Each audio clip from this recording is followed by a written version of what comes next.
Donc, aujourd'hui, ce dont je vais vous parler, c'est des différentes pratiques et initiatives dans les milieux de travail syndiqués au Québec en matière de déconnexion.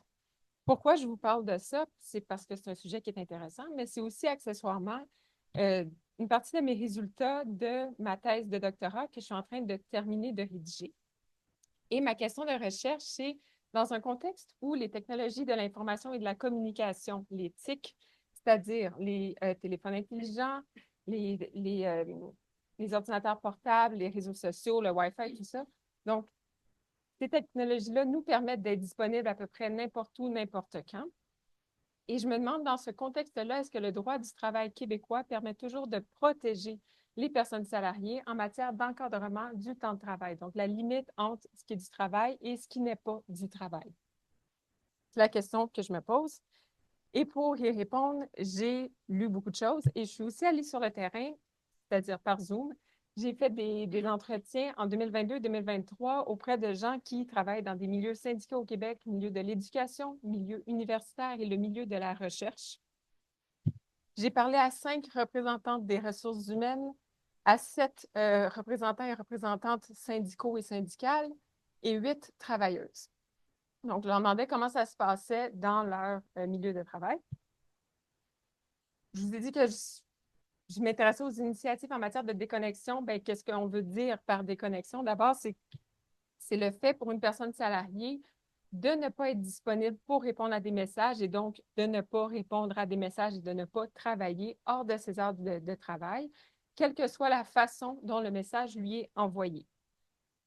Au Québec, le droit à la déconnexion n'existe pas de façon expresse dans la loi et dans les entreprises, dans les organisations auprès desquelles j'ai fait mon terrain, il n'y avait pas non plus de politique ou de disposition de la convention collective qui le prévoyait. Donc, on était vraiment dans une zone grise, dans un flou là-dessus. Pourquoi est-ce qu'on parle de ça? Pourquoi est-ce que c'est important de savoir qu'est-ce que les gens ont le droit de faire ou de ne pas faire dans leur temps hors travail? Pourquoi est-ce que le droit du travail pourrait ou devrait s'intéresser à ça? C'est parce que le fait de ne pas se déconnecter, donc de rester connecté au cas où on recevrait un message, même avant qu'on en reçoive un, c'est associé à plusieurs effets néfastes selon plusieurs études et méta-analyses. Donc, des effets néfastes sur la santé physique et mentale des gens, sur leur bien-être, leur sommeil. Je passe vite, mais vous avez l'idée, là. Sur la récupération. Donc, si on ne décroche pas, on ne peut pas bien récupérer des différents effets stressants du travail. Même quand on aime notre travail, il y a des effets stressants. L'équilibre travail-vie personnelle, je ne vous ferai pas de dessin là-dessus. Si on est toujours connecté, bien, les gens avec qui on est hors du travail peuvent en souffrir.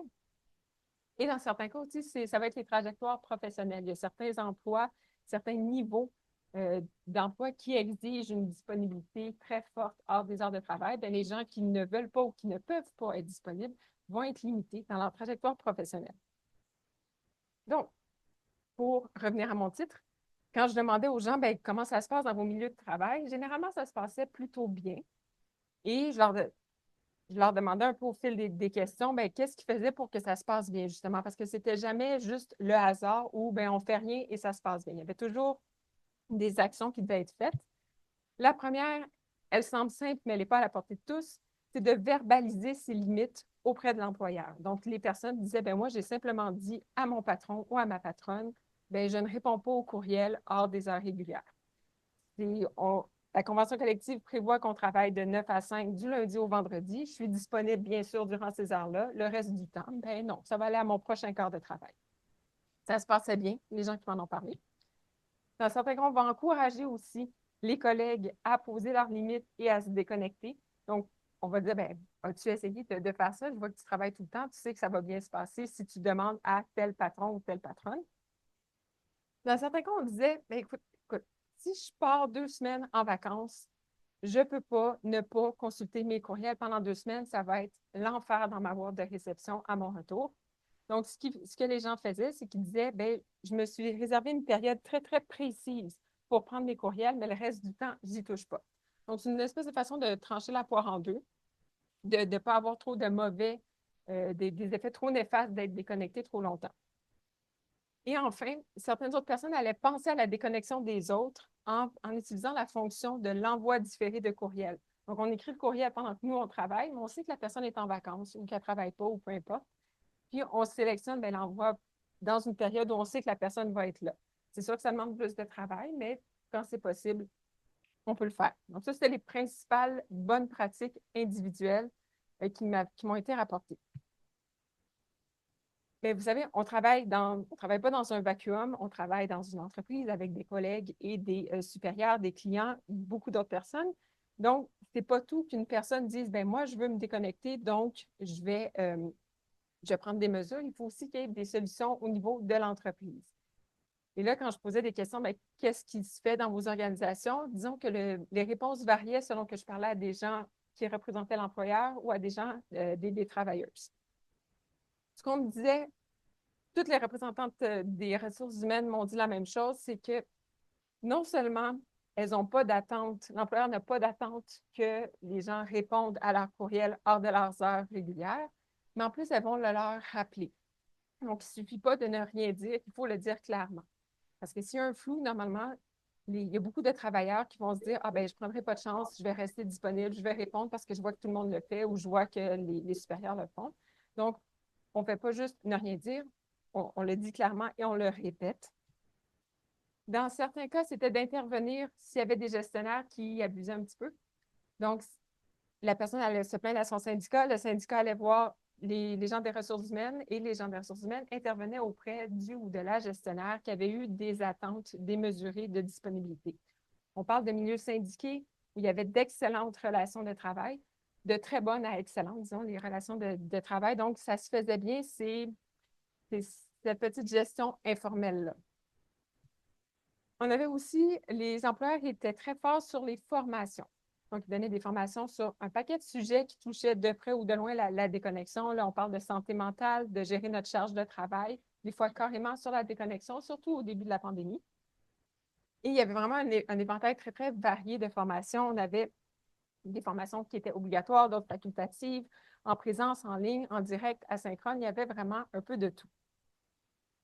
Et ce qui était intéressant, c'est que les formations ne s'adressaient pas uniquement aux personnes salariées, mais aussi également aux cadres. C'est bien beau de dire aux gens, bien, vous avez le droit de vous déconnecter. Il faut aussi le rappeler des fois à leurs supérieurs pour qu'eux aient des attentes qui soient alignées avec celles de l'employeur.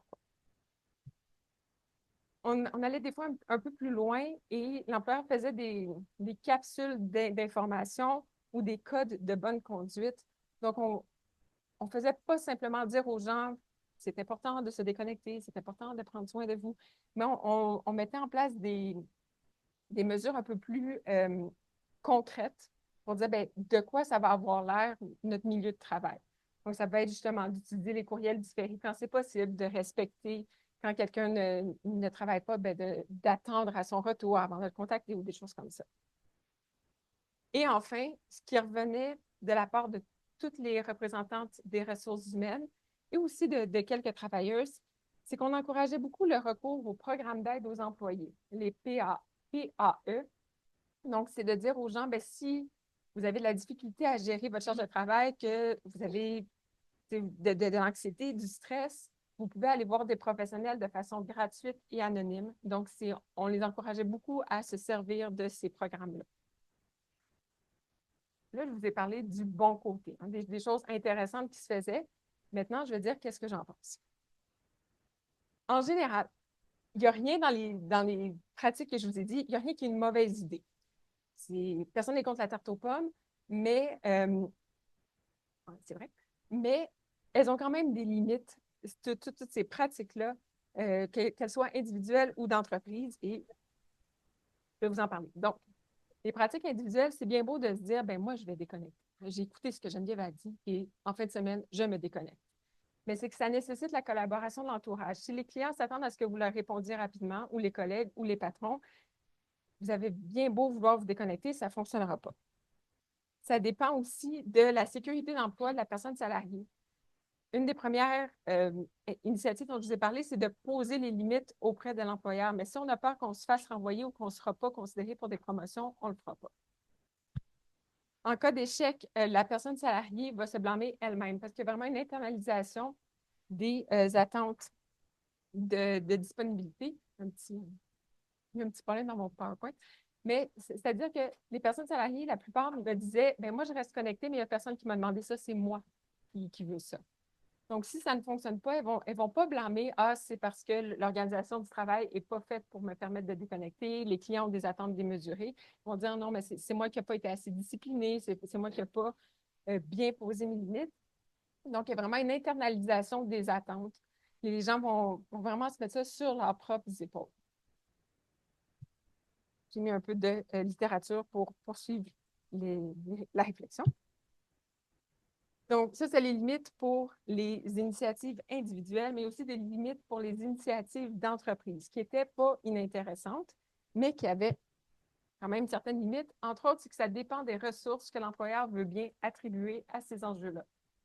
Que plusieurs personnes des ressources humaines me disaient, c'est bien, moi, je veux bien promouvoir la santé mentale, une charge de travail saine et tout ça, mais il y en avait qui me disaient, bien, moi, je suis tout seul à m'occuper de la santé mentale pour un département d'une centaine de personnes. Donc, il y a des limites à ce qu'on peut faire. Et si l'employeur n'a pas beaucoup de ressources à allouer à ça, bien, ça fait en sorte que ça va peut-être avoir une petite formation plus ou moins intéressante, plus ou moins incarnée là, dans les besoins de l'entreprise. Donc, ça dépend beaucoup de ce que l'employeur peut ou veut faire. Lorsque je demandais aux personnes salariées, parce que les gens des RH me parlaient de leur formation avec beaucoup, beaucoup d'enthousiasme, et lorsque je demandais aux travailleurs, les formations de l'employeur, pas nécessairement avec ce ton-là, mais on se comprend. Mais là, on me disait, bien, ne sont pas toujours très intéressantes, ne sont pas toujours très adaptées à nos besoins. Donc, c'est bien beau d'avoir quelqu'un qui nous dit, c'est important de vous déconnecter, mais si dans les faits, vous ne pouvez pas le faire en raison des contraintes de la clientèle, de l'entreprise, de l'employeur ou peu importe, bien, ça ne donne pas grand-chose. Il y en avait qui ne se sentaient pas interpellés par les sujets, qui disaient, bien, c'est pas que ce n'est pas intéressant en soi, mais ça ne me rejoint pas ou j'ai rien à y apprendre. Ce qu'on remarque aussi, c'est que les mesures visent principalement la gestion des enjeux par les employés eux-mêmes. Donc, l'employeur soutient ses employés. Ce que j'ai perçu vraiment de la part des représentants des ressources humaines, elles prennent ça à cœur et elles comprennent très bien les enjeux.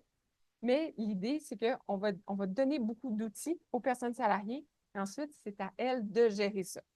Donc, c'est un très bon début, mais on s'entend que la responsabilité de l'employeur, elle s'arrête au moment où on a donné les outils et maintenant, vous savez quoi faire pour gérer votre charge de travail. Vous savez que c'est important de vous déconnecter.